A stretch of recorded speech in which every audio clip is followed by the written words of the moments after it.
চালু কর। দেখেন তেল আনলাম, ঠিক আছে, মেশিনে তেল ভরতেছি। তেল কে কত করে কিনেন আপনাদের এলাকায়? আমাদের এলাকায় আমি এতদিন খুচরা আমাদের বাজারে তেল কিনতাম আমরা 8 থেকে 10 টাকা নিত। যাক, সরকারি রেট 4-5 টাকা।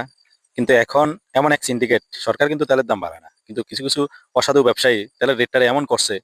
তেল তারা জানি না কত করে ওখান থেকে কিনে, তবে প্রশাসনের কাছে দৃষ্টি আকর্ষণ করব, সরকার যেহেতু তেলের দাম বাড়ায় না, একটু চেষ্টা করে হইলেও তেলের দামটা নিয়ন্ত্রণ রাখার জন্য। কারণ ছোট সাইডে গেলে সব দোকানই তেল আছে, টাকা দিয়ে তেল পাওয়া যায়, কিন্তু তেলের রেটটা এতদিন, কয়েকদিন আগে কিনলাম 25 টাকা করে খুচরা দোকানে, এখন আজকে গেছি আর কয় 40 টাকা করে। কয় ভাই তেলের রেট বাড়তি, কিন্তু আসলে পাম্পে তো তেলের রেট আগের রেটই আছে।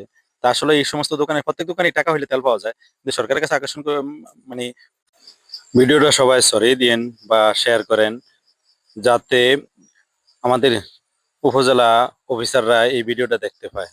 সবাইকে জানাই অসংখ্য ধন্যবাদ।